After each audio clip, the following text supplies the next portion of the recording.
Well, hello there, and welcome to Roundtable here on Tilley Community Television. I'm your host, Adam Cook. This week, as we continue to dig out from the second major snowfall to hit Cape Breton and northeastern Nova Scotia over the past week and a half, we're going to hear from several people around Cape Breton Island about how they feel that the military and the provincial, federal, and municipal governments are doing in terms of digging people out and reconnecting them to roads and streets around the eastern side of the island. In just a few minutes' time, you're going to hear from Richmond Warden Amanda Mombourquette, Deputy Warden and District 1 Councillor Shawn Samson, and the CAO for the county, Troy MacCulloch. And later on this edition of Roundtable, we welcome back two frequent guests to the show, MLAs from the Cape Breton Regional Municipality, specifically Kendra Coombes, the NDP representative for Cape Breton Centre-Whitney Pier, and Fred Tilley, who is the Liberal MLA for Northside-Westmount. But we begin with a major decision coming down for the Atlantic Canadian fishery, specifically the Elver Fishery. It's a lucrative fishery. As a matter of fact, just 1 kilogram of elvers or baby eels can go for as much as $5,000. And that has increased the level of tension and intensity surrounding the Elver fishery over the past couple of years. So we're going to hear from the Parliamentary Secretary for the Minister of Fisheries and Oceans, who just happens to be the Member of Parliament for Cape Breton-Canso, Mike Kelloway. He's going to tell us in this interview why Minister Diane Leboutillier has decided to put a pause on the Elver fishery for the year 2024 and the consultation process that's involved over the next couple of weeks regarding this potential closure. So here's my conversation with Mike Kelloway, the Member of Parliament for Cape Breton-Canso, right now. The Minister of Fisheries and Oceans, Diane Leboutillier, has made a decision that the 2024 Elver fishery will not be proceeding in Atlantic Canada. There is still time for stakeholders in the fishery to respond to that decision until February the 23rd. But for all intents and purposes, it looks like we're going to have two almost seasons without elver fishing. The previous minister, Joyce Murray, shut down the elver fishery just 2 weeks in last year. Can you tell us a little bit about your sense of what went into this decision and what you're hearing from the minister as to why she's decided to shut down the fishery again?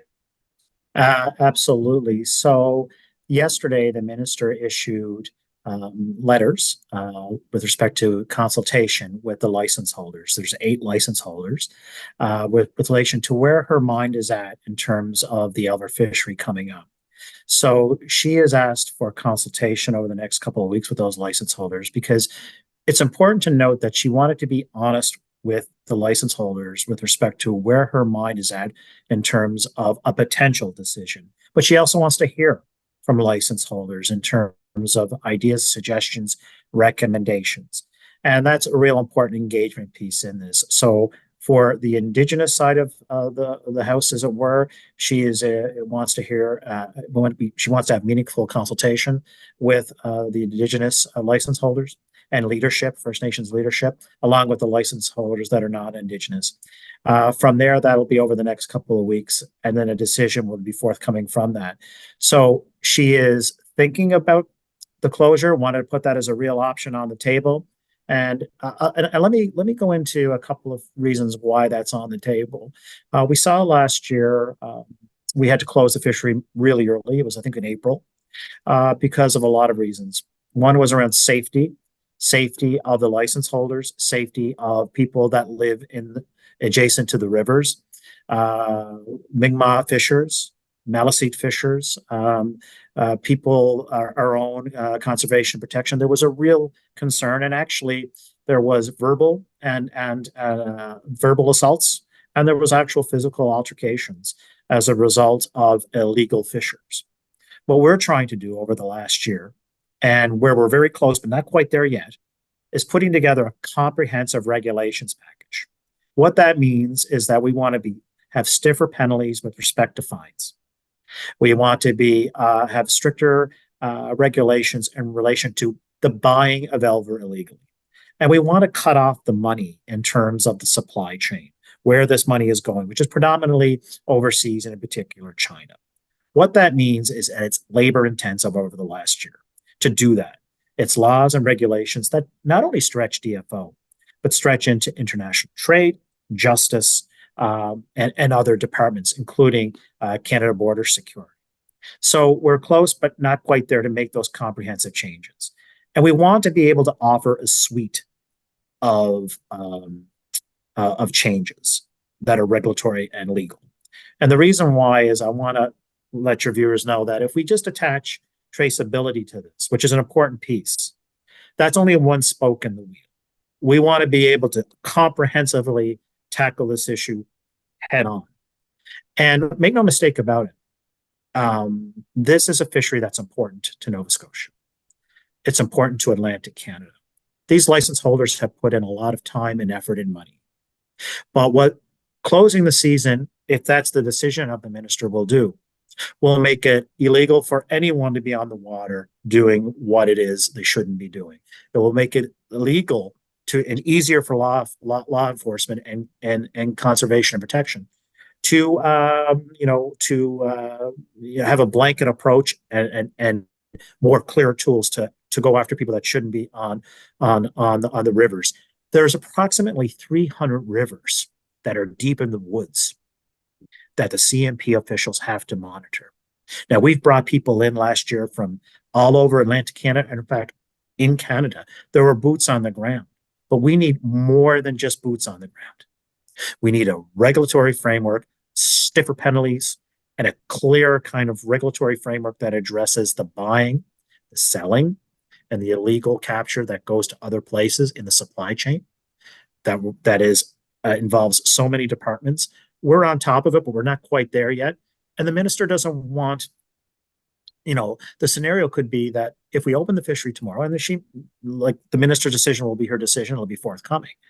We want to make sure that we keep people safe, that we keep Indigenous fishers safe, non-Indigenous fishers safe. Those people that live adjacent to the rivers some were terrorized by illegal fishers that just happened to live near a river.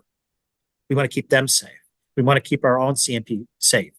And to do that, it may very well be that we have to cancel the fishery for this year. And no one takes that lightly because the fishery is so important. Elver Fishery brings in about $45 million in revenue. There's 8 license holders, and they farm that out in terms of the harvesting to other people. And it's an important fishery writ large to Atlantic Canada. But if we're not careful, we're going to damage, maybe irreparably damage, the stock, which means that we can't have a fishery next year or next year or next year. So it's a very important decision the minister has to make, but she wanted to be upfront and honest and where her head was. Meaningful consultation will be happening with Mi'kmaq, the Mi'kmaq leadership, and with the license holders. We're committed to that. That's real, that's meaningful, and that'll be coming in the next couple of weeks. Mike, I wanted to pick up on that point about the Mi'kmaq fishermen that are involved here, and 2 Mi'kmaq communities within your riding, Bootledeck First Nation here in Richmond County and Waigama First Nation in Inverness County, are among those that are participating in the Elver fishery. Eskasoni First Nation as well in Cape Breton, just outside your riding, taking part in it as well. I know there was a release that came out from the Assembly of Nova Scotia Mi'kmaq Chiefs earlier this week expressing grave concern over the possible cancellation of the Elver fishery in Atlantic Canada. Can you speak to this particular quotient of it? And of course, this all brings in as well the broader discussion about moderate livelihood fishery and about traditional fishing rights for Mi'kmaq that came up over the past couple of years. Your thoughts on the communications that you've had with the various Mi'kmaq stakeholders in this Elver fishery, and about the importance of reaching out by DFO and by the minister to them? Well, I mean, first part of it of your question, for sure. Listen, meaningful consultation, nation to nation, is something that is absolutely serious and important to do. It's sacrosanct, actually, for this government to have that nation to nation discussion and consultation with leadership, and active, meaningful conversation, nation to nation. That's really, really important. Here's what I've also heard from First Nations leadership over the last couple of years, is that there's also grave concern for the species. Conservation and sustainability for Indigenous fishers is absolutely important. as it is for non-Indigenous. So I've also heard that as well. So the reality is that we have to, in very authentic ways, engage, listen, and which the minister is going to do, listen to Mi'kmaq leadership and listen to their concerns, and also listen to their ideas in terms of the Elver fishery. And we also keep in mind the safety of everybody, the security of everybody, and the safety and security of the stock as well. It's people, the stock, the communities. The Elver fisher is not just a financial item for First Nations, it's also cultural. It has cultural significance. And that will play a meaningful role in the consultations as well. So we want to, as a government and the minister, want it to be forthright where we are.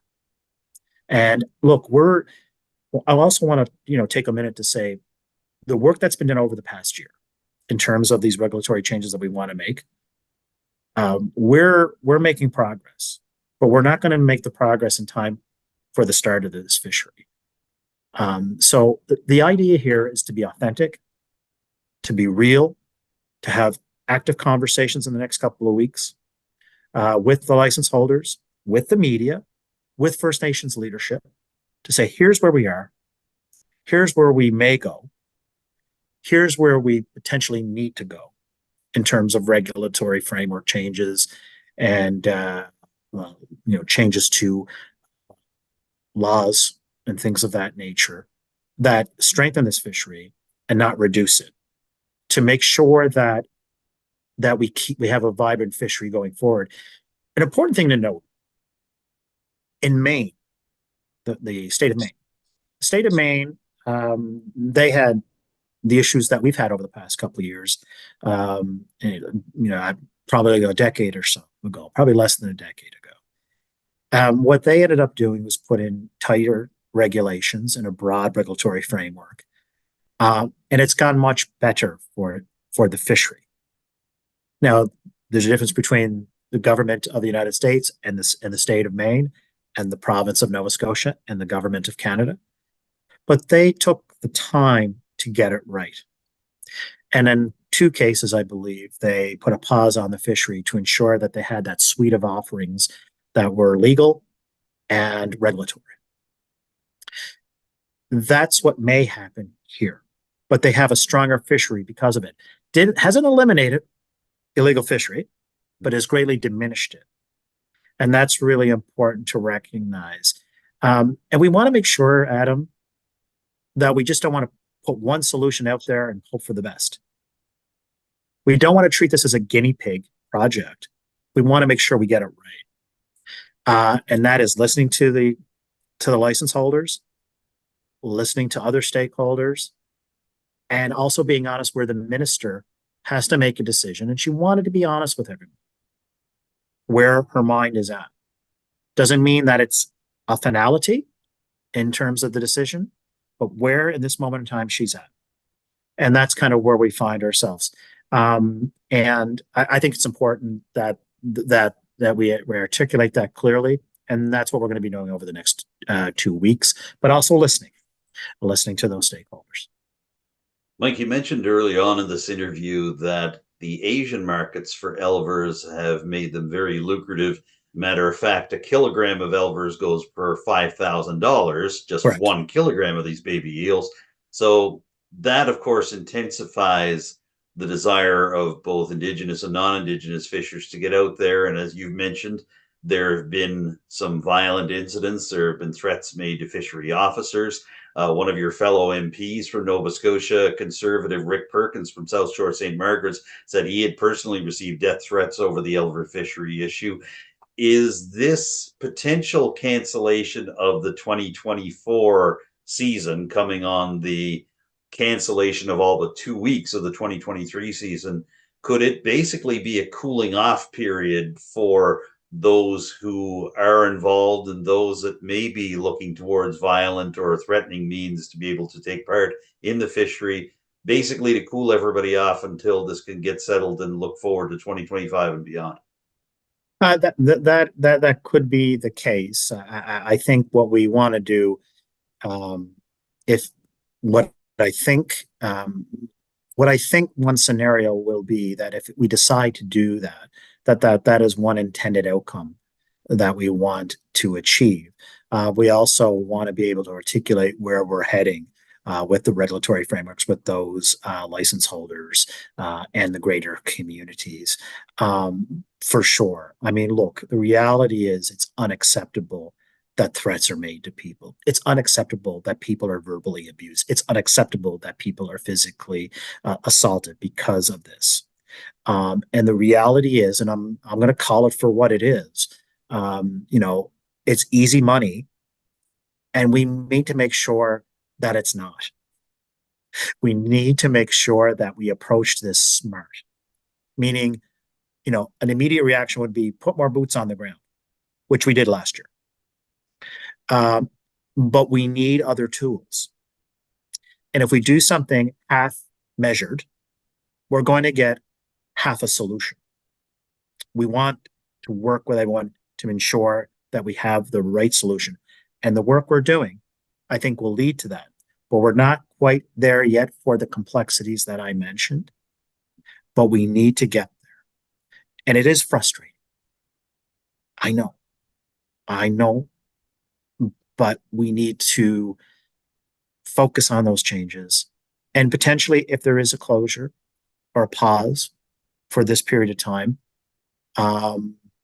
you know, we need to effectively deal with that. Now, if we look at last year, for example, I've often heard from other parties that there was no change when we canceled it from the amount of illegal fishing after we canceled it. And reports from DFO that have been given to me verbally have been that there was a significant reduction when they closed the season in terms of illegal fishery. Now, let's make it very clear. A significant reduction doesn't mean it stopped completely. Let's also be clear that there's 300 rivers. Some of them visible to the eye, many of them not. So this is a fishery that requires a whole rethink, from enforcement to regulatory changes to laws that stretch probably half a dozen ministries and departments. That's what we're working on now, and that's where we're focused on. We've covered a lot of ground in a short time, Mike, as I thought we might on this issue. Did you want to add anything else just before we wrap up here?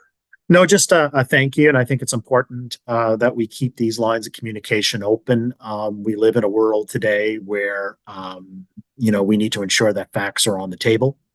And your tell-ill provides that for a lot of folks to put real tangible facts on the table and to get communication out in a clear way. And I'm very grateful for that.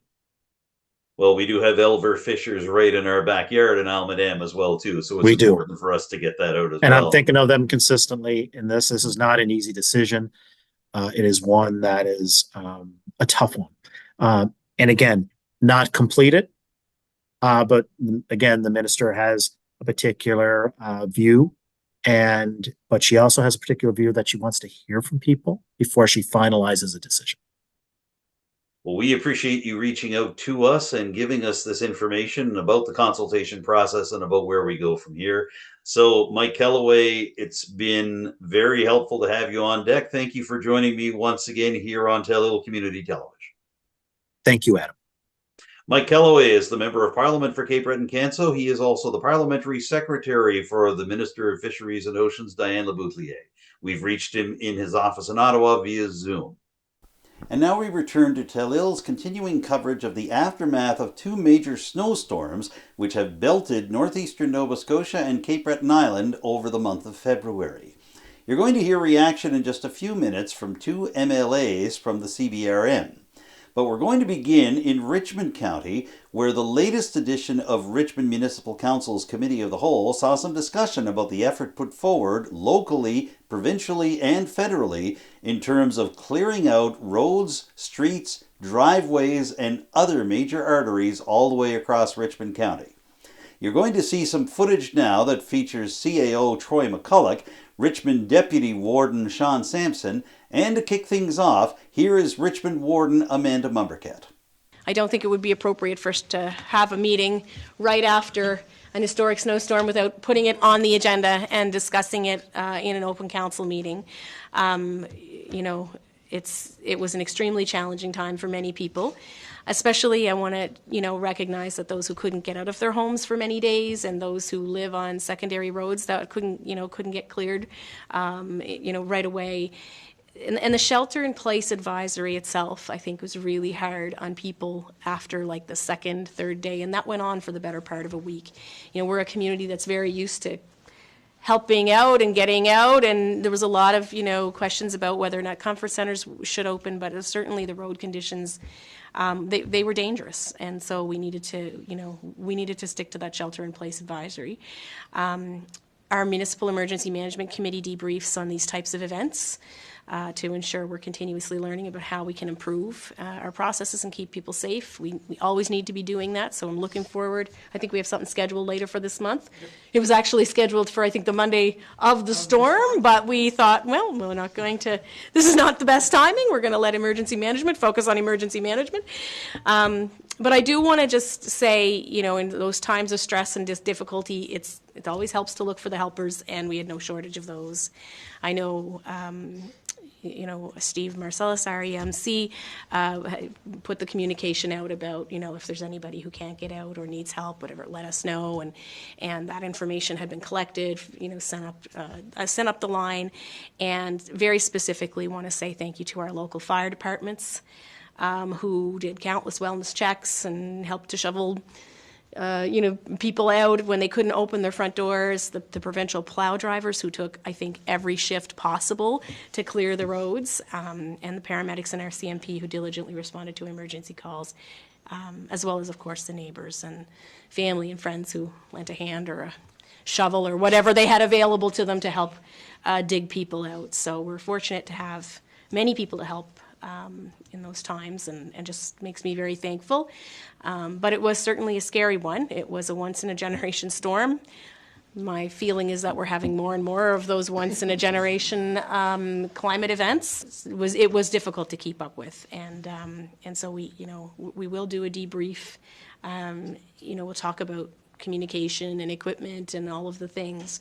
But at the end of the day, we do appreciate people's patience, because sometimes these things just take some time to clear up, and I know everyone was working as fast and as hard as they could. So, I do want to elaborate on saying to staff, to our own public works as well, that had our facilities and our buildings open. Mm-hmm. I know that's what you meant as well, but we were back open and operational quicker than any other municipality. So, size does play a part. We are rather small and we have few facilities, but our teams were out there.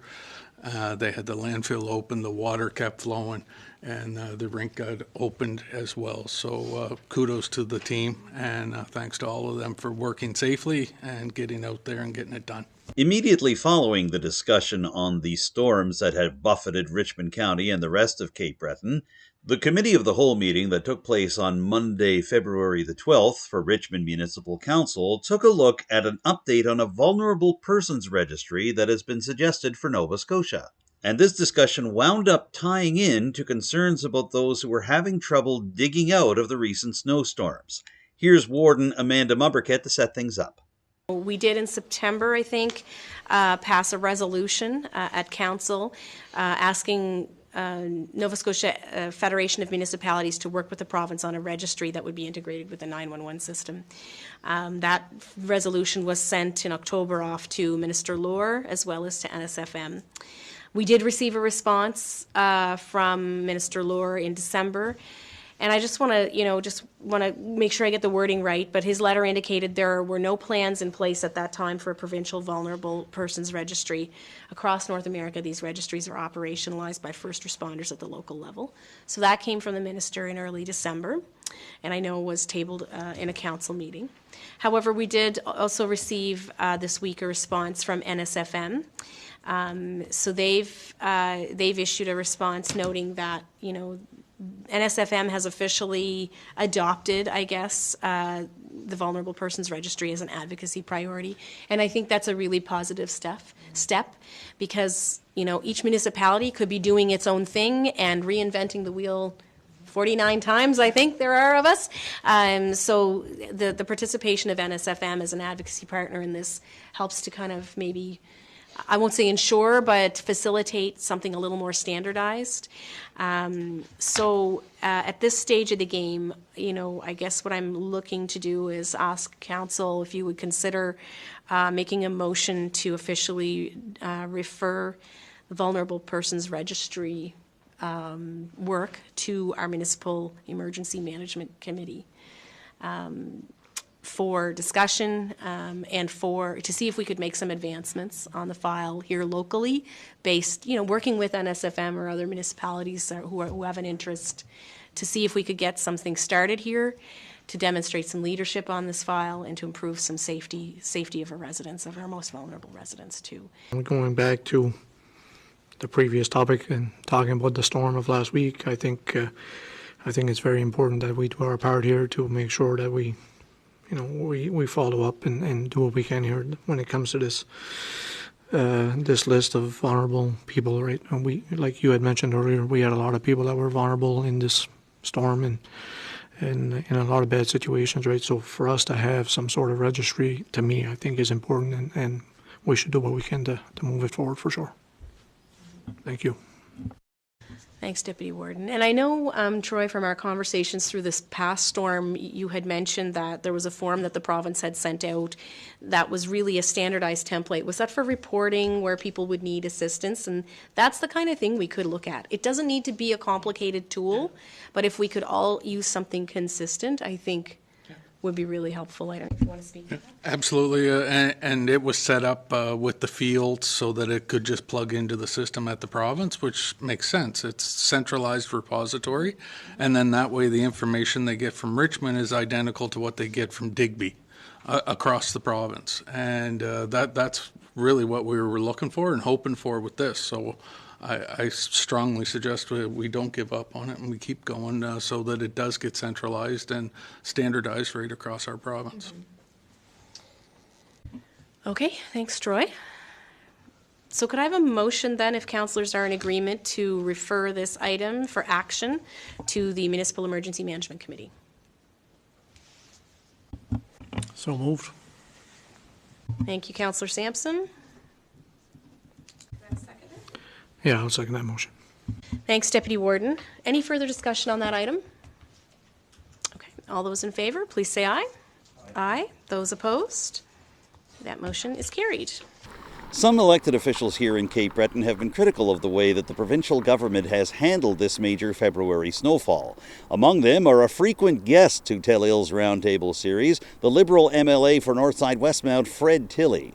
Last Thursday, Tilley and Liberal Party leader Zach Churchill co-signed a press release that condemned the way the Houston government has handled this major snowfall, particularly in the CBRM. To get his thoughts on how this has all unfolded, we're pleased to welcome Fred Tilley, the Liberal MLA for Northside-Westmount, to Roundtable. Here's our conversation right now. We know it's been a difficult time for many people in your riding and throughout the Cape Breton Regional Municipality, just as it's been difficult here in Richmond County and the Strait area. What was your sense that this could wind up being a major storm event as opposed to just another winter snowfall? And what was it like for you and your constituents going through those first few days as the snow kept falling? Well, as the forecast kept getting firmed up, I think by Friday everybody was well aware that this was going to be a major storm. And honestly, in my 55 years, I don't remember a storm that has lasted for so long with such consistent snowfall. So from Friday straight through till Sunday afternoon, in my area, anywhere from 100 to 150 centimeters reported. I can remember as a youngster going, and having those 8-foot banks, but the snow showed up over 3 to 4 weeks, not over 3 to 4 days. So it was a very rough week for the citizens of Northside-Westmount, and also for the folks at DOT and the municipality who worked so hard to get us freed out of the deep freeze that we're in. Mm-hmm. Now, you bring a unique perspective to this, Fred. You were the former principal of the NSCC Marconi campus before entering provincial politics, so you know what it's like to be on the other side of that phone or that computer trying to figure out whether classes are going to be canceled for the next day. Did that help you as you were trying to navigate and to work with various stakeholders in this storm, having been on that side of the equation as the former principal for Marconi? Well, absolutely. You're always putting safety first. Uh, when I was at Marconi, we always took advice from the authorities on the roads. The fact that there was an emergency state of emergency put in place really helps along with those decisions, because you want to keep people off the roads as much as possible to allow the crews to do their work. And the area out at Marconi and CBU is such a vast area as well. It takes a long time to get those parking lots and doors and things opened up. And a lot of the issues are that we can't get workers were stuck. So what we experienced at in the riding was that workers are stuck in their homes there, and they're not able to get out and help shovel and do the things because they have to get out themselves. So it was a tough situation. The plows that normally would come and do someone's driveway, the trucks, they couldn't move the snow. It was just such a difficult. So everybody needed the same resources, the backhoes and the loaders, which were really in a scarce commodity at the time. We found that here in the Strait as well, too, that it's one thing to assess that you need a larger piece of equipment than a basic plow or plow attachment or a snowblower, but it's quite another thing when all those things are at a premium. Fred Tilley, I wanted to ask you what you feel about the provincial response to this storm, how Department of Public Works has been going at it, and you and your party leader, Zach Churchill, put out a joint press release on Thursday morning detailing your concerns about the provincial response. What can you tell me about what you're seeing from Department of Public Works and from the province overall? Well, first of all, from the Public Works perspective, I can't say enough positive about the leadership locally and the workers locally, that they've been working 80, 90 hours straight, with little naps and little food breaks in between. They're just doing the best they can. My big disappointment is with the provincial leadership and with the premier. If we go back to 2004, and everybody remembers White Juan, yes, Premier John Hamm was the premier at the time. 66 centimeters fell, and a state of emergency was called across the province. The military was brought in. I had a good friend of mine who's retired from the military texted me and called me and said, "Fred, why are they not bringing in the military to shovel with the equipment?" And the premier didn't feel that was necessary. And there are people that are still stuck in their homes where these military personnel who are on standby, all they have to do is ask for them and they'll be there.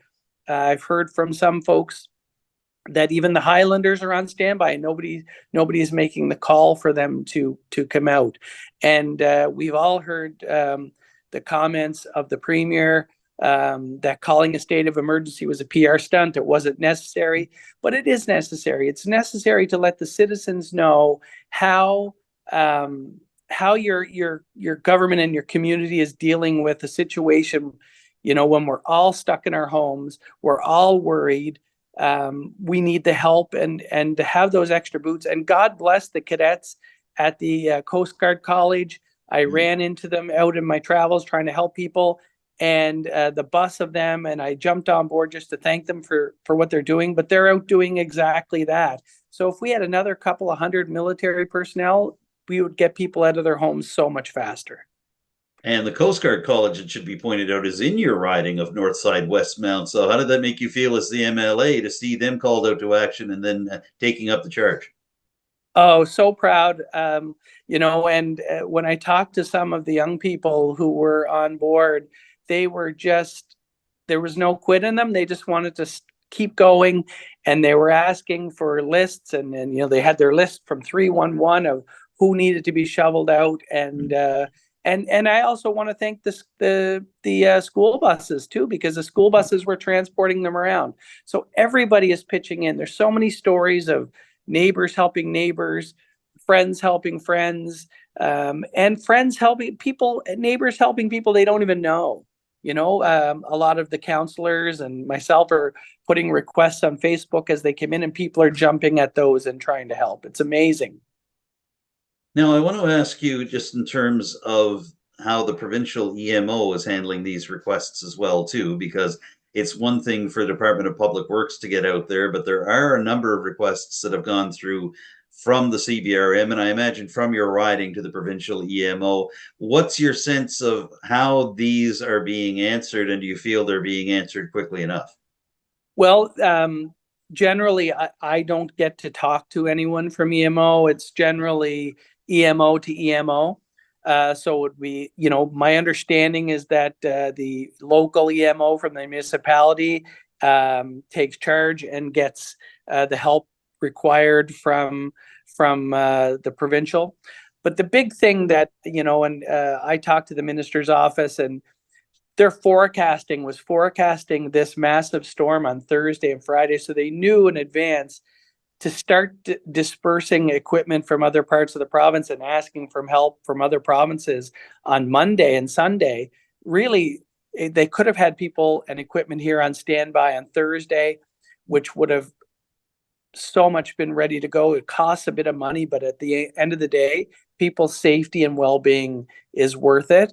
And I think that's the biggest piece for me that was missed out on, is having that equipment here, knowing what was going to happen, and waiting until the Sunday to get the equipment here. So the equipment had to come through all of the snow and bad weather. So as opposed to having it here and it could have been just dispersed. That was the biggest fault for me.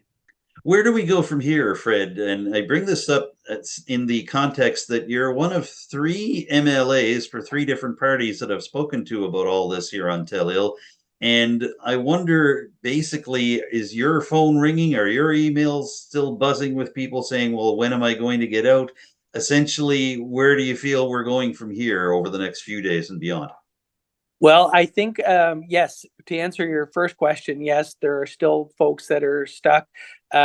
Roads are now in the process of second passes, and over the next coming days, things will get better. But a big take for me, and this is one of the things that I've been pushing for in the legislature, and I've talked to the minister at budget estimates last year.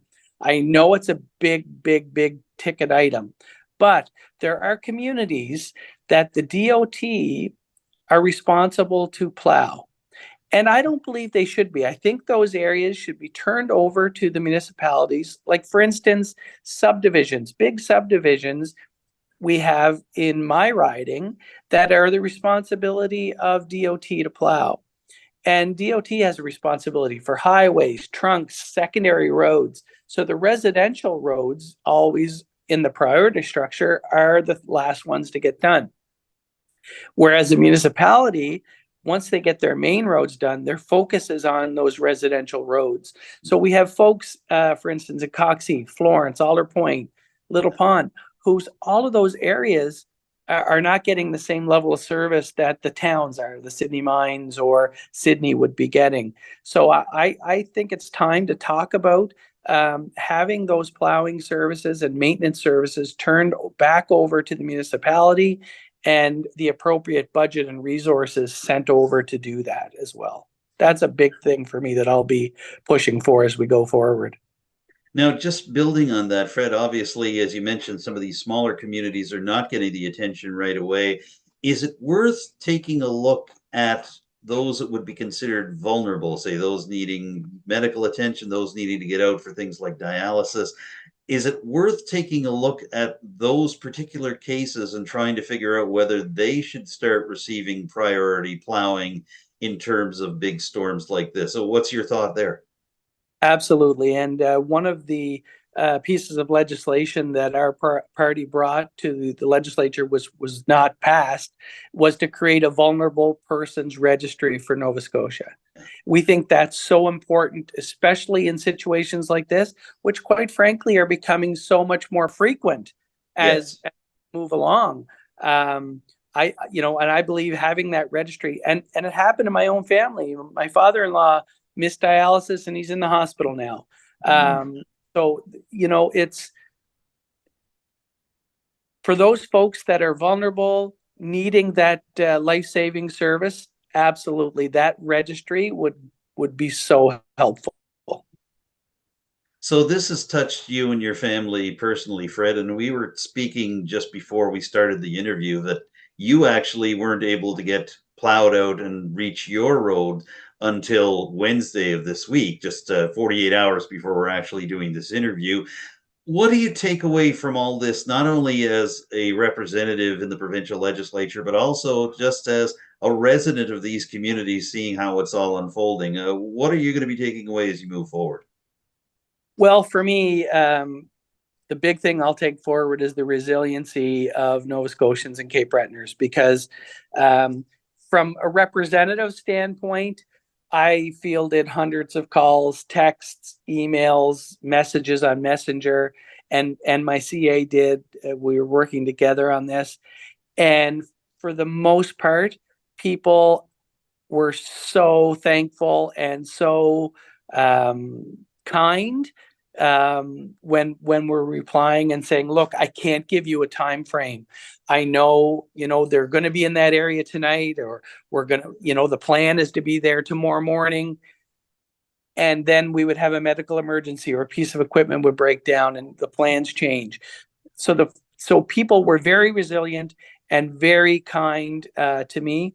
And for me, going forward, I think it's about that contact. It's about getting back to people. It's about letting people know where they stand in the queue of things like this. And let's hope we don't have another one of these storms for a long time. But these 1 in 100 storms are coming once a year now. It's a lot for people to take. But I think the resiliency of Cape Bretoners will come through, and will come together. And over the next few days, people will be out, and everybody will be back to normal.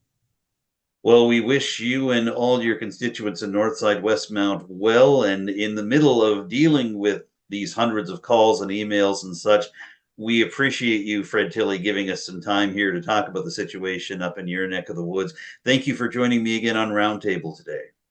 Thanks so much, Adam. Always a pleasure to chat with you. Fred Tilley is the Liberal member of the legislature for the riding of Northside-Westmount. We've been speaking to him via Zoom today. Stay tuned for more of Roundtable on Tilley Community Television in just a moment. To add some further perspective from the Cape Breton Regional Municipality, and to serve our viewers up in the Sydney, Glace Bay and New Waterford areas here on Tilley, we're pleased to welcome another elected official who has some concerns with the way the provincial government has rolled out its storm response. Let's welcome back to Roundtable another frequent guest on our airwaves here at Tilley, the MLA for Cape Breton Centre-Whitney Pier, representing the NDP in that riding, Kendra Coombes. Kendra, thank you for joining us. How are you and your family doing right now?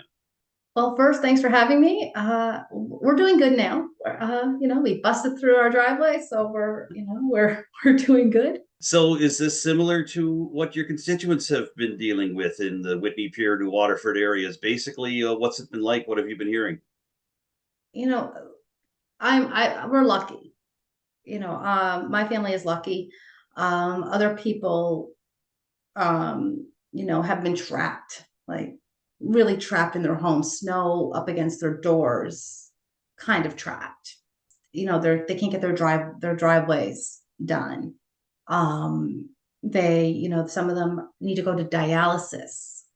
Some of them need VON or home care and that has been a struggle for a lot of people in our community. But the one thing about our communities from Cape Breton Centre-Whitney Pier all throughout is that people come together. And so we've got these community groups that have just kind of came together, whether it's basketball teams, hockey teams, just other people who have the ability to start getting people out. It's only half tongue-in-cheek that I'd suggest that with the Coal Bowl being canceled into Waterford this particular weekend, postponed to April now, are you seeing that some of the players that would have been involved in that, you mentioned basketball players, hockey players, are they basically getting out and saying, well, let's use the time that we have now. We're off school, a lot of them. Schools have been canceled all week long up your way.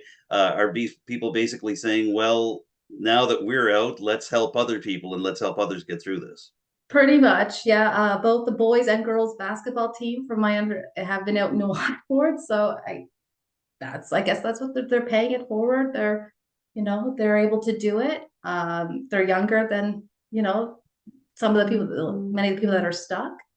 And so, yeah, they're out there shoving people out. That's good to hear. I'm glad that they're giving back. What is the situation up your way with comfort centers? And I know in Richmond County, comfort centers weren't opened right away, partly because the volunteers that would normally staff those centers were buried in their own homes, like many of your constituents are. So were there places for people to be able to go and warm up and be able to charge up their devices or things like that? What's the sense you got about how that went? Yeah, so in my areas, there wasn't really long power outages. For some reason, we got very, very lucky, and along with the snow, but we didn't have in my riding power outages. There may have been a few that lasted like lasted a night but they weren't fairly long. So no comfort centers were actually opened. Okay. All right. Well, we're glad to hear that there wasn't a major situation with power outages. So you are one of two guests that I'm speaking to from the CBRM for this edition of Roundtable, and your municipality put out a local state of emergency. This came after the province decided it wouldn't put out a provincial state of emergency. So what's your sense of how the municipality is dealing with this and with the provincial response on top of that? Basically, how do you assess it all? Oh, well, it's no PR stunt. I'll tell you that. I'm not happy with that. I felt it was rude. It was dismissive to what our communities were going through, and very unbecoming of a premier of Nova Scotia to say about a community. Because the local state of emergency for the CBRM was actually to get people off the roads. Because people were getting stuck on the roads. People were getting stuck in ditches. And so putting out that local state of emergency allowed people, for one, to see the severity of the situation. This is a real severe situation. We had plows getting stuck. So, regular cars were definitely going to be getting stuck. So we need to get those cars off the road so that plows could actually do their job without more safety concerns than they already had. It was also a way of showing the province, in my opinion, this is really needed. We should have had a provincial state of emergency. We're seeing it in Pictou. Pictou's in pretty much a similar situation as CBRM. Eskazoni put out their own local state of emergency. It's not that, it was needed to show the severity, but there should have been a provincial state of emergency to have a more provincial response for EMO. In CBRM, there's only one person dedicated to EMO. Everybody else switches roles, right? And so it was a call for more boots on the ground, for more help, and also for the community, to people to get off the roads, and don't try to venture out if you don't have to. Now we'll circle back to the official provincial response in just a moment. I do want to go back to what the Premier had said during his press conference on Monday describing the CBRM local state of emergency as a PR stunt. He did the same in a national interview with one of the national news broadcasters as well. The following day, he issued an apology in an interview on CTV Atlantic, and he also issued an apology on Twitter. Do you feel that his apology was sincere? What do you make of the Premier's 360 on these remarks? For me, it's a history and pattern of behavior. The Premier's often had to apologize for his remarks. He makes a lot of them that he has to apologize for. And this is not the first time that him or his government has made disparaging remarks or dismissive remarks about the CBRM. I can't tell you what's in his mind. I can just tell you as, as a resident of the CBRM, as an MLA for the CBRM, the moment I heard it, I was angry and took great offense to it. I was angry on behalf of me as a constituent, my constituents who were trapped in their homes,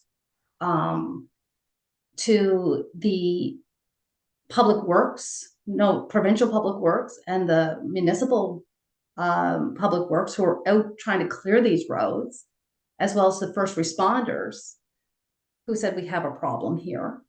To me, it was offensive. It was very offensive, and it's just very unbecoming that he's continuously making these disparaging remarks or his government's making these disparaging remarks. So beyond these remarks, what do you think of the provincial response? And I mean, obviously, the municipality has to get its requests into the provincial EMO office, but how do you feel in terms of the provincial response to what's been going on the ground in CBRM and in your riding? Well, our Nova Scotia Public Works crew here in Cape Breton are amazing. They do fantastic work. I'm always very proud of the work that they do, and even responding to me when I'm, asking for updates and things like that. They're very willing to provide me those updates and give me the information, and have those conversations with me. But I think the one thing we need to be doing more provincially is when these storms are going to happen, when we're getting prepared for them, besides opening the command centers in Halifax and that, I think we need to look at staging areas and boots on the ground and doing things differently than what we normally did, and have people ready to having people outside of our regular people respond in areas where we think they might be getting the largest hit. I think when you start looking at EMO differently throughout the province, because these once in a lifetime storms are no longer once in a lifetime. We had Fiona.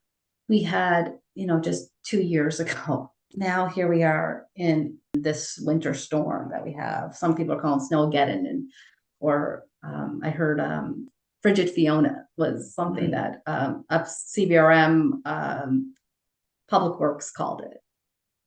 And so we're having these a lot. They're happening a lot more, and they're happening on large scales. And I think we just need to look at how we do EMO differently. I don't think the crews on the ground, have anything to be ashamed of. They did, and they're doing an amazing job under the circumstances that they're in.